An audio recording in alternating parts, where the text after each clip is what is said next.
ఓం నమః శివాయ శ్రీ మాత్రే నమః. మిత్రులకి శ్రేయభిలాషులకి అలాగే నన్ను ఇంతగా ఆదరిస్తున్న యూట్యూబ్ ప్రేక్షకులందరికీ కూడా పేరు పేరు ధన్యవాదాలు. మిత్రులారా, మీ అందరికీ పరాదేవత ఎలవెలలా మీతో ఉండి మీ మనోవాంఛ నెరవేర్చాలని మనస్ఫూర్తిగా కోరుకుంటున్నాను. ఈరోజు మనం ఒక అత్యంత ప్రభావవంతమైన తాంత్రిక ఉపాయం తెలుసుకుందాం.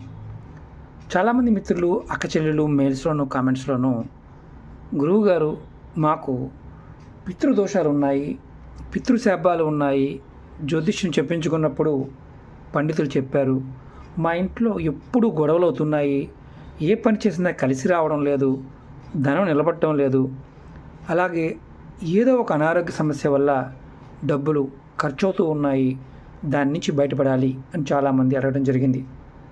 మీరు ఎవరైనా సరే, మీరు పండితులు మీకు చెప్పిన అంటే జాతకం చూసినప్పుడు మీకు పితృశాపాలు ఉన్నాయి అని ఎవరైనా చెప్పి ఉంటే, అలాగే మీ జాతకరీత్యా మీరు ఇప్పుడు ఇంతకుముందు చెప్పిన సమస్యలు మీరు రెగ్యులర్గా మీరు ఎదుర్కొంటూ ఉంటే కనుక మీరు ఖచ్చితంగా ఈ ఉపాయాన్ని చేయండి. ఎందుకంటే రేపు ఆదివారం అమావాస్య. ఈ ఉపాయాన్ని ప్రతి అమావాస్యకి చేయవచ్చు. డబ్బు ఖర్చు అయ్యేది కాదు, చాలా విశేషమైన ఫలితాన్ని ఇస్తుంది. చాలా చిన్న ఉపాయం, ప్రయత్నపూర్వకంగా చేయండి. అలాగే మీకు ఈ వీడియో నచ్చినట్లయితే 10 మంది మిత్రులకు షేర్ చేయండి. కొత్తగా చూసే మిత్రులు ఛానల్ని సబ్స్క్రైబ్ చేసుకొని పక్కనే గంట సింబల్ ఉంటుంది, దాన్ని యాక్టివేట్ చేసుకోండి. అలాగే మీ ఫేస్బుక్ గ్రూప్లో కానీ, వాట్సాప్ గ్రూపుల్లో కానీ, ట్విట్టర్లో కానీ, ఇన్స్టాలో కానీ ఈ వీడియోని షేర్ చేయండి. ఎందుకంటే ఎవరైతే మీ స్నేహితులు, మీ కుటుంబ సభ్యులు బాధపడుతున్నారో వారు కూడా ఈ ఉపాయాన్ని చేయవచ్చు. ఇది ఆదివారం అమావాస్య చాలా విశేషమైన శక్తి కలిగి ఉంటుంది. తంత్రపరంగాను మంత్రపరంగా కూడా మనం ఎన్నో ప్రయోగాలు చేయవచ్చు. ఈ ప్రయోగం చేయడం వల్ల శాపాలు తొలగితే మీ జీవితాల్లో చాలా మార్పులు వస్తాయి. ఈ ఉపాయానికి కావాల్సింది ఆవు పిడక కావాలి, పచ్చకర్పూరం కావాలి, నువ్వులు తెల్లవైన నల్లవైన పర్వాలేదు, ఆవు నెయ్యి కావాలి. ఇందులో గుర్తుంచుకోండి, ఆవు నెయ్యి దొరకపోయినా మామూలు నెయ్యి కూడా వాడవచ్చు. కర్పూరము, ఆవు పిడక, మళ్ళీ పిడకలో కూడా ఆవు పిడక మాత్రమే వాడాలి. ఇవన్నీ మీకు దగ్గరలో ఉన్న పూజా వస్తువులు అమ్మే షాపులు దొరుకుతాయి. ఇది ఆదివారం నాడు అమావాస్య వచ్చింది, ఆ రోజు చేయండి. ప్రతి అమావాస్యకు కూడా మీరు చేస్తూ ఉండండి.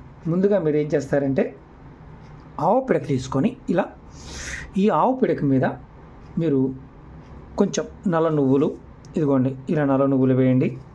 అలాగే కర్పూరం, నెయ్యి, ఆవు నెయ్యి వేయండి, లేదా మామూలు నెయ్యి పర్వాలేదు, వేసి దీన్ని మీ ఇంట్లో వెలిగించండి. వెలిగించిన తర్వాత ఒక ప్లేట్ తీసుకోండి. ఆ ప్లేట్లో పెట్టి మీ ఇంటిలో అన్ని గదులు చూపించండి. బాత్రూములు వదిలేసి అన్ని గదులు చూపించండి. ఇందులోంచి పొగ వస్తుంది.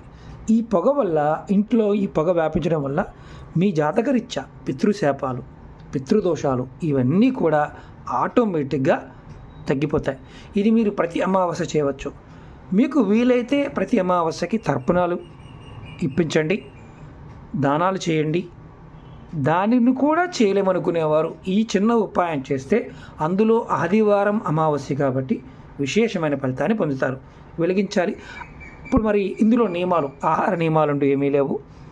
ఇంట్లో నెలసరి ఉందండి చేయవచ్చా, చేయవచ్చు. మైలు ఉందండి చేయవచ్చా, చేయవచ్చు, ఎలాంటి ఇబ్బంది లేదు. మాంసం తిన్నామండి చేయవచ్చా, ఇబ్బంది లేదు, చేసుకోవచ్చు. ఇది ఆదివారం ఉదయం నుండి, అంటే అమావాస్య రోజు, అమావాస్య తిథి స్టార్ట్ అయిన దగ్గర నుండి అమావాస్య తిథి ఎండే వరకు ఖచ్చితంగా ప్రయత్నించవచ్చు. ఇది చేయటం వల్ల మీకు మార్పుని చాలా త్వరగా మీరు చూడగలుగుతారు. ఓకే మిత్రులారా, మీకు ఈ వీడియో నచ్చినట్టు లైక్ చేయండి, షేర్ చేయండి, కామెంట్ చేయండి. ఇలాంటి తేలికైన ఉపాయాలు మరిన్ని మీకు తెలియచేస్తాను. తాంత్రిక ఉపాయాలు ఎప్పుడు కూడా నమ్మకంతో, విశ్వాసంతో ప్రయత్నించండి, ఖచ్చితమైన ఫలితాన్ని పొందుతారు. అలాగే ఈ పిడకను ఏం చేయాలి, కాలిని పిడకను ఏం చేయాలంటే ఎక్కడైనా చెట్టు మొదల్లో పోసేయండి. ఆ చెట్లు లేవండి మా దగ్గర అంటే వాటిని మీరు డస్ట్బిన్లో అయినా పడేయవచ్చు, ఎలాంటి ఇబ్బంది లేదు. కాలి తర్వాత పూర్తిగా ఆరిపోయిన తర్వాత కొద్ది పిడక మీద చేసి చూడండి, ఖచ్చితంగా మీకు మంచి రిజల్ట్ని పొందుతారు. ఓం నమః శివాయ శ్రీ మాత్రే నమః.